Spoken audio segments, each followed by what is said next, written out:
Homes with high levels of lead in the water, well above acceptable levels. We are not talking about homes in Flint, Michigan. It is happening in homes right here in Pittsburgh. We're talking about local families who are not able to drink the water coming out of the tap or even cook with it.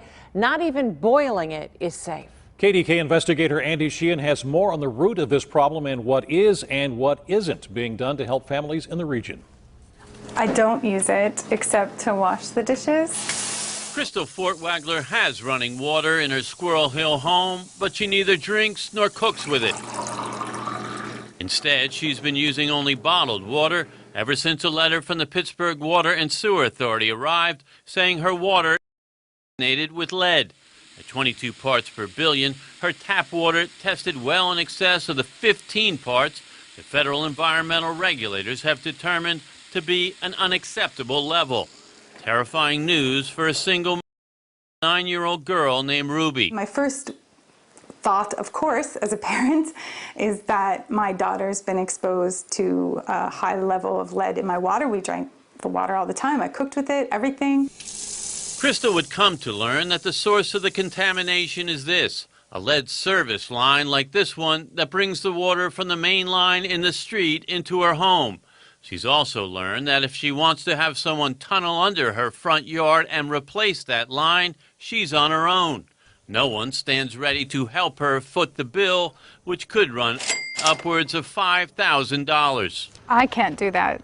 I would have to get some assistance in order to be able to do that. There's just no way that I could afford that. She's certainly not alone. Pittsburgh is full of old houses, and between 20 and 30% of the housing stock has lead service lines. But to date, few owners are aware that they have them, let alone spending the money to replace them. PWSA will replace about a third of the line from their main line to the edge of the private property.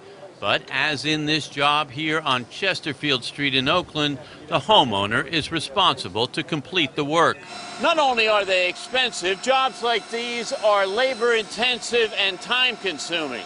And if 20 to 30% of the houses in Pittsburgh have these lead service lines, it's going to take more than a generation to replace them all. One at a time. Just one at a time. And the job of ridding the city of lead service lines is even more daunting. Right now, PWSA clerical workers are combing through old paper records, some like this one, dating back as early as 1915, and trying to determine the exact address of each lead service line in the city. The goal is to ultimately provide a public database for you to see if your home has a lead service line. PWSA is also offering free testing of your water to determine if it has an elevated reading for lead. If you do have lead, take these steps. PWSA does offer some remedial steps to reduce the lead. Run your water for between 15 and 30 seconds before drinking it, and use cold water in preparing food, warning that boiling water will not rid it of the lead. Lastly, the authority says you should consider buying a water filter, but offers no financial help in the most effective remedy, that of replacing your lead service line.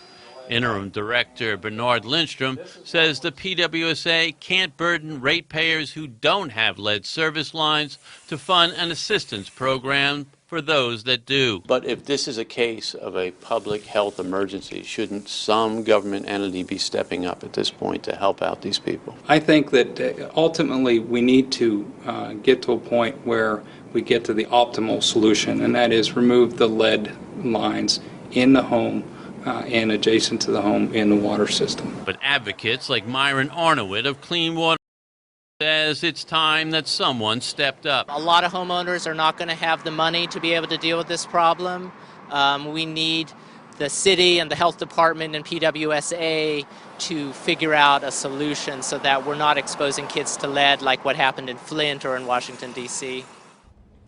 Now, Crystal, a young mom we spoke with in our report, had her daughter tested for lead, and happily she showed no elevated levels of lead in her blood. The county health department is now recommending that parents throughout the region do the same. But as we said, there's no financial help forthcoming right now for anybody that wants to replace these lead service lines. If there's no financial help around, is there any discussion about trying to come up with some sort of plan to help people? Apparently there's some talks going on between the city, the county, the State Department of Environmental Protection. The problem at this point is that there's no money source for a financial assistance program, but there have been places that have been able to do it. Madison, Wisconsin, for instance, will pay 50% of the job if you decide to have your lead service line replaced. Well, it's obviously a vexing problem. Yeah. All right, Andy, thanks so much. Thank you.